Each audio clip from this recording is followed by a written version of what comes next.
Hello and welcome back to Let's Play Deadfire with me, Bring It On. Let's go rest up first thing.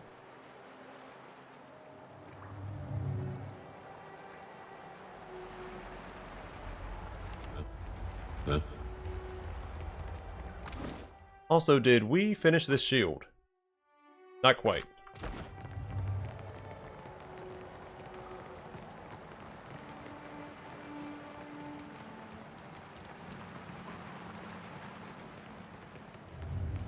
Auto check. What of course.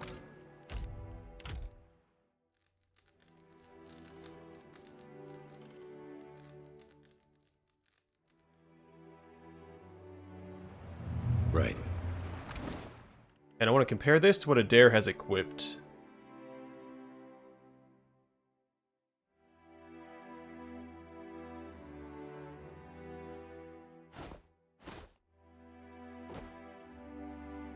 So I think the Maw of Ingemirk is better and more thematic. Perception is great on Adair. It gives him accuracy and reflex. And I think the Charm effect is also fitting on Adair, Not bad. due to his love for animals.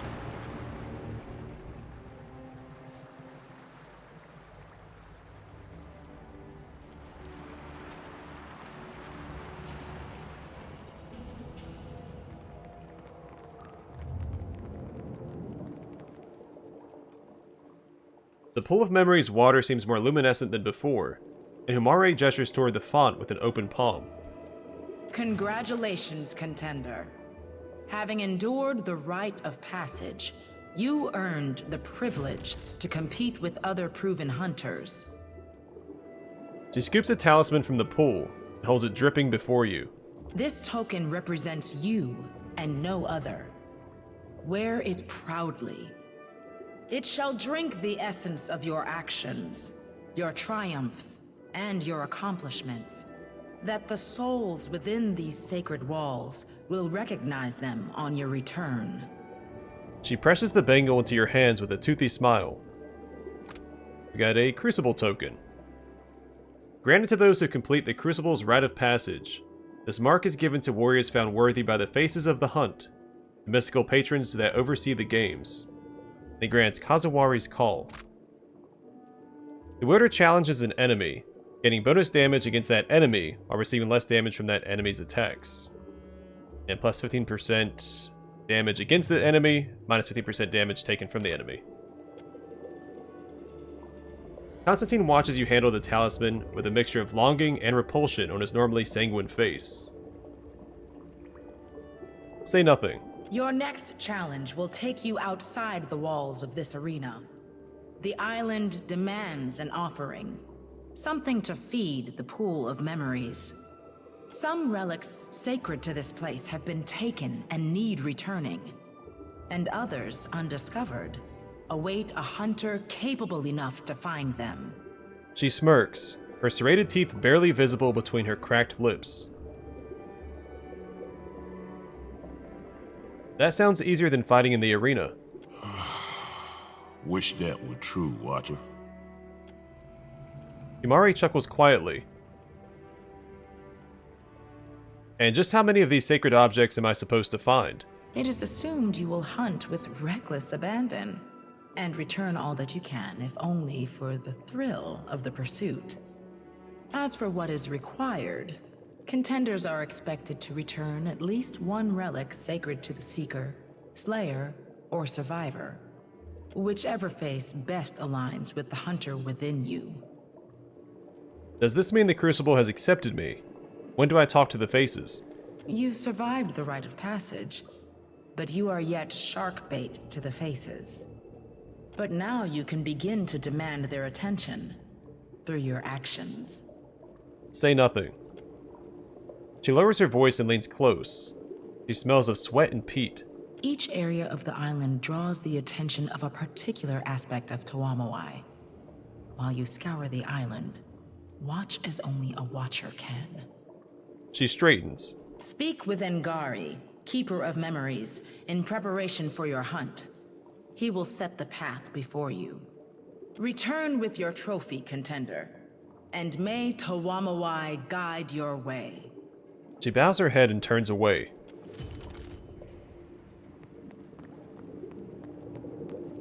Contender. Oh, that's actually different dialogue. Contender. Himari bows her horned head to you. Slim for an Amoa, the man before you boasts warm, avuncular features, and gray patches his tightly curled black hair. He smiles warmly at your approach. Greetings, friend, and welcome. You stand before the Keeper of Memories. He bows slightly at the waist. His attention falls to the dwarf at your side. And Constantine, too. How exciting. Been a while, Agari. You two know each other. Only well enough to not trust him at my back in a fight. I'd rather stand face to face anyway. You keep memories. Don't everyone keep memories? Those vanquished in the Crucible leave behind their weapons and armor, both often laden with memories of life. It falls to me to keep and protect those trappings and recollections. Anything short of a full soul left clinging to a weapon is likely little more than dust, or entirely insane. Doesn't seem far off from torture to me. Everyone believes they know my work better than I do. He chuckles. How do you preserve memories from these items? We first wash the items in the pool, and in doing so, give the memories to the souls of this place. Thus do their deeds live on beyond them. Most items carry little more than the strongest memories of their use. He plucks dismissively at his tunic, as if to indicate its baseness. A few, however, abundant with essence and charged with purpose, retain unusual attributes. These I care for, curate, and purvey to those worthy of their enchantments. With a warm smile, he runs a finger along one of the blades. These would be the artifacts Himari mentioned. The Crucible recreates battles and conflicts of old, that today's hunters may hone their skills. The pool of memories is the library for these histories. These stories aren't told to the Crucible. Instead, items held by those who performed great deeds echo with these accomplishments. The pool of memories absorbs the past from them. As a contender, you will be expected to recover at least one of these relics. I can point you in the right direction, but first I must ask, which of the faces of the hunt do you seek to appease? Tell me more about the faces. The faces represent the tripartite existence of Toamowhai, the Slayer God, the Seeker God, the Survivor God. Foreigners conflate them with the Changeling for good reason. He cannot be reduced to any single thing. The Stelgar embodies the Slayer aspect, the Seeker is represented by the Spider, and the Boar reflects Toamowhai's Survivor aspect. It is right and proper to respect all three, but all Crucible contenders must eventually make a choice and accept their true face. Tell me about the face that resembles the spider. The Seeking face represents the mastery of the chase, the understanding that slaughter without gain or purpose is wasteful. It is the hunter that must think in seasons, not seconds. Young warriors think the spider odd. It sits still, it does not seek, is oft said. But the spider understands the art of the seeker so well that its prey comes to it. Tell me about the face that resembles the Stelgar. That is the slaying face. The aspect of Toamowhai fixated on the mastery of the life or death dance, where all things are decided. Deadly in a group or by itself. Hungry or sated, the Stelgar is possessed of uncanny focus and purpose. A wise hunter admires and fears the Stelgar in proper measure. Tell me about the face that resembles the boar. The boar is the surviving face, the aspect of Toamowhai that reminds us that victory without survival is almost always meaningless. While all manner of cowards excel at survival, the boar is both courageous and resilient, traits all hunters should aspire to. Why can't a warrior embrace all three phases of the hunt? In a lifetime of conflict, one can, should, and, with the onset of age, must. But, in the Crucible, one cannot advance without championing a single aspect. Okay, well, the Slayer is out. I'm split between the Seeker and the Survivor. In both games, we're seeking something. In this one, we're seeking Aethys, and at one point seeking a part of our soul.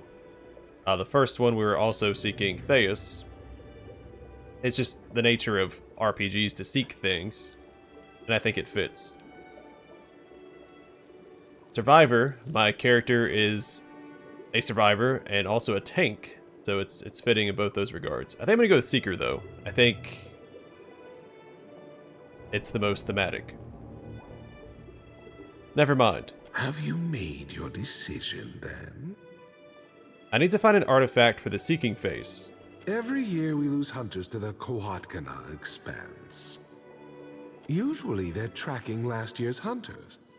But nowhere in my notes have I found out what first enticed Kith to go prowling around that corner of the island.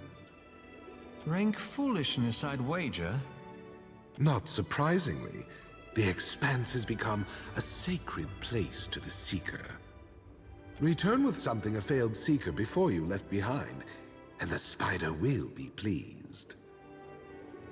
What do I have to kill to find an artifact for the slaying phase? A group of drifters claiming to be eager contenders showed us their true colors. Days ago, while most of the arena slept, they helped themselves to one of our Slayer relics. Unfortunately for them, the boat they came in on sunk, and it is a very long swim to anywhere beyond the auspices of the Faces. He chuckles quietly, sharp teeth glinting between his lips. Sure are a lot of convenient accidents happening around here. Slay them. Return the relic to the pool of memories, and the slaying face will be most pleased. I'll do anything to find an artifact for the surviving phase. The Tiebe Waiapu has long had a reputation for being inhospitable. It's an arid, miserable shithole, more like. Yet, the sounder of boars that call the valley home seem to flourish there. Were you to return with proof that you had tread the valley's singular dangers, the surviving face would be well pleased. I am ready to begin the hunt. Galarde, I will see the western doors opened for you. Welcome back. I hope I can be of service, friend. It's early to be calling us friends, buddy. Shouldn't I? All are my friends in service of the Faces, even when they're my foes. How did you end up the Keeper of Memories? I came before the Faces not so many years ago now. Already long in tooth and weighted with the histories of 100 kingdoms. He chuckles. I was a merchant first, but also a chanter of chants and stirrer of spirits. I thought myself worthy of the Faces' favor. Perhaps I was. Or perhaps they merely saw some kindred spark within me, for they did not allow me to compete. That, or he bored them into submission. Instead, they revealed me to myself. They taught me the way of things. They set me to this task, and I eagerly accepted. He smiles, two fingertips resting gingerly on a wooden helm. How do you preserve memories from these items? We first wash the items in the pool, and in doing so, give the memories to the souls of this place. Thus do their deeds live on beyond them. Most items carry little more than the strongest memories of their use. A few, however, abundant with essence and charged with purpose, retain unusual attributes. These I care for, curate, and purvey to those worthy of their enchantments. We had heard that before. Do you have any items for sale? Not many, but what I have is exclusively sold to the Crucible's contenders. He smiles down at your token before his eyes return to yours. Please, spend lavishly. The flourish of one arm indicates the items in the shelves behind him. Alright. So all the blue items are old news. The Contender's equipment is new. So Contender's armor, medium, superb, Contender's composure, plus 1 enemies engaged. This armor evokes the imagery of the Kazuwari arena. A cuirass of treated wood secures a thick and riveted leather galaroos. Abstract etchings of the Deadfire's many predators grace the pauldrons and greaves, and the cuirass boasts a scene of spirits on the hunt. Petrified wood, plus 1 armor rating, and heavy mobility, minus 1% recovery per athletic skill. That's really good. Contender's helm. Grants Contender's concentration. Gain concentration at the start of each combat. It says grants Contender's composure, which is on the armor. And guarded view. Plus 5 all defenses against perception affliction attacks. In addition to protecting the wearer's head, face, and neck, this crescent helm marks those who have risen in the rank and esteem of the Crucible. Decorative engravings lend the wearer a stoic aspect, and the open eye holes emphasize the need to maintain focus in the heat of battle. Looks kind of neat. I want to see what it looks like real quick.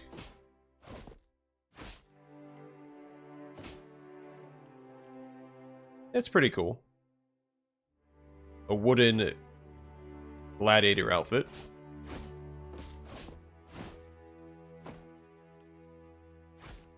Brings out the shine in my bed, huh? Contender.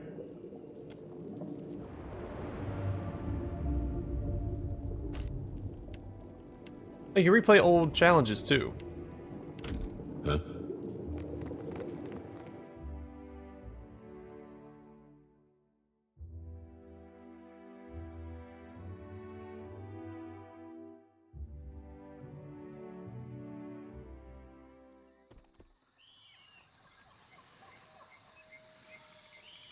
I'll kind of go back and see what the Huaba... I forgot what it said. So, Huaba Maha? Right.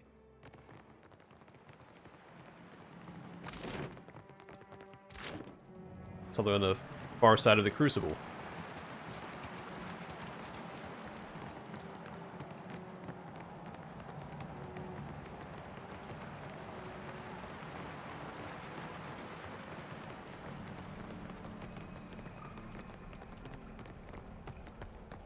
You're back!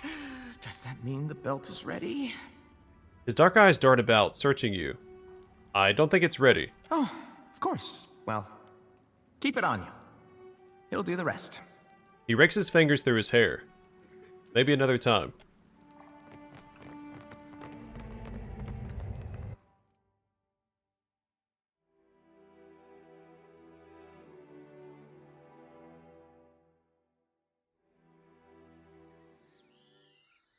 Huaba Maha Depths.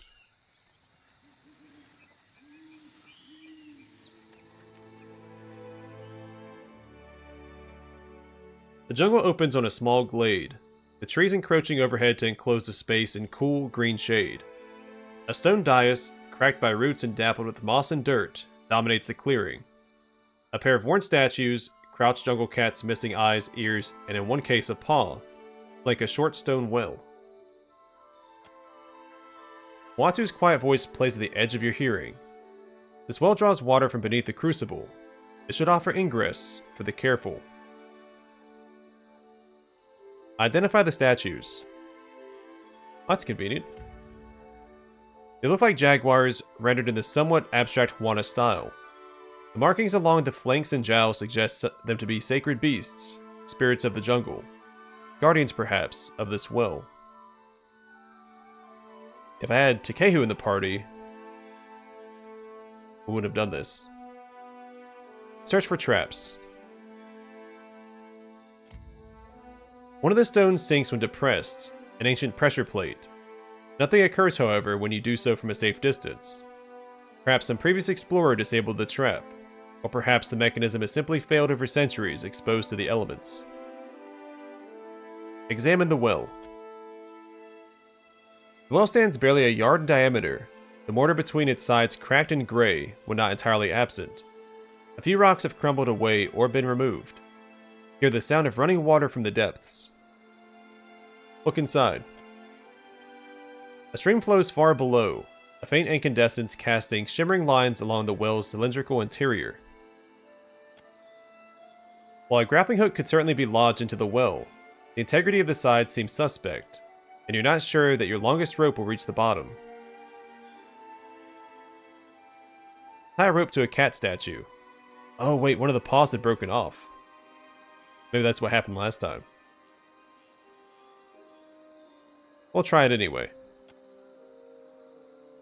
You tie the rope around the cat statue's neck, not unlike a collar. A hard pull convinces you that the statue isn't going anywhere, and you lower the rope into the darkness of the well. Descend the rope.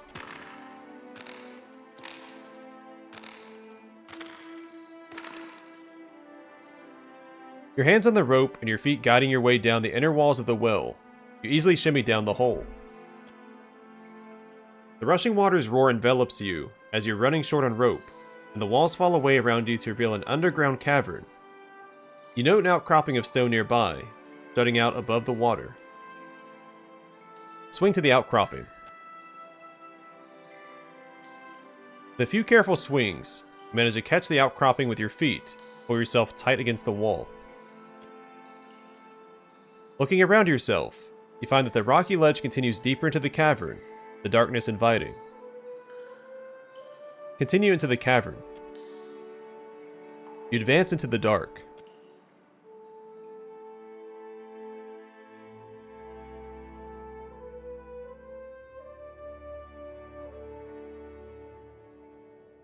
Will do. Oh. You can still hear the murmur of water behind you when the cave comes to an abrupt end, stymieing your progress. The passage has been closed off with a brick wall, the uneven stones largely obscured by a thick curtain of vines. Burn the vines down with magic. I have a lot of options here. Let's go big. Delayed fireball. With a few chanted words and hand signs, you conjure a flame to burn away the vines. In their absence, the wall loses much of its cohesion and collapses. Little light is visible through the hole in the wall, but you can just make out a sound that could be the babbling of water, or of kith.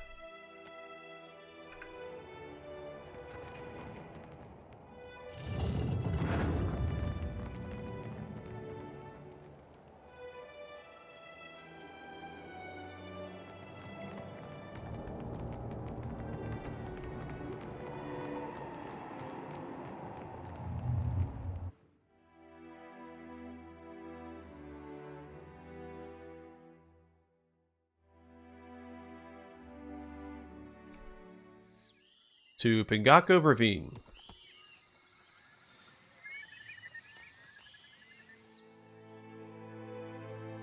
Thick humid jungle gives way before you to empty air.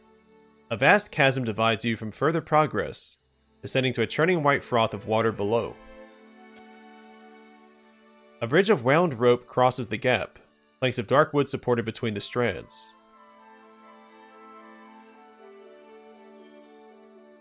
Reinforce the bridge with magic. Well, let's examine the bridge first. The thick rope has been well anchored, each line wrapped and tightly tied around one of a pair of heavy stones. The knots have long since crusted over solid, there's no untying them. The sun has bleached the wooden planks to a dull gray. Consider the quality of the wood. You garner no further insight from the bridge. Consider the integrity of the planks.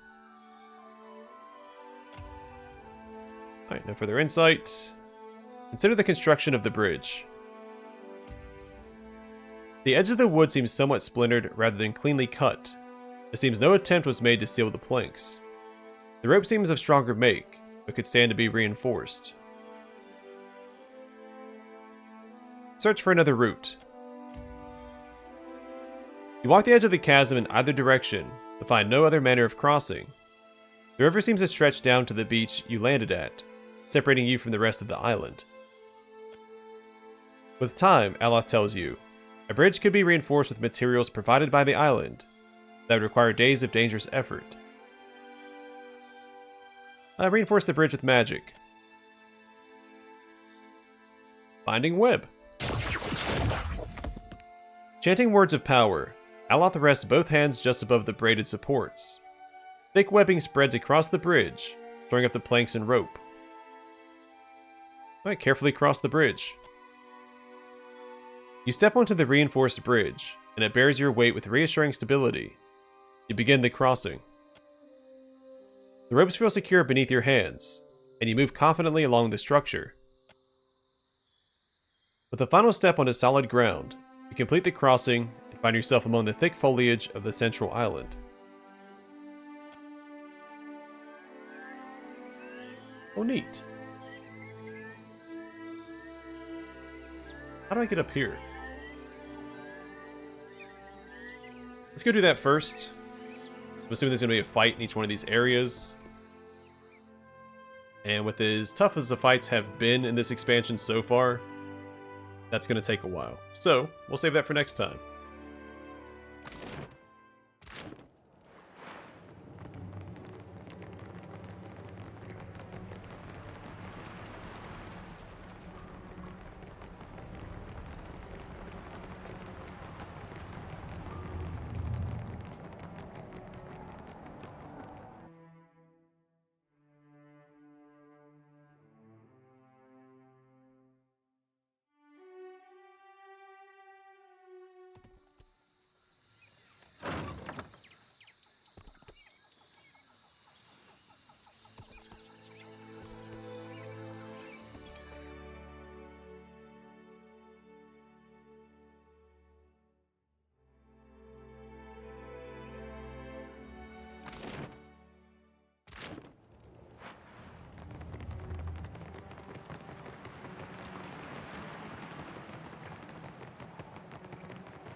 And I believe it was the Tiebe o Waiaupu.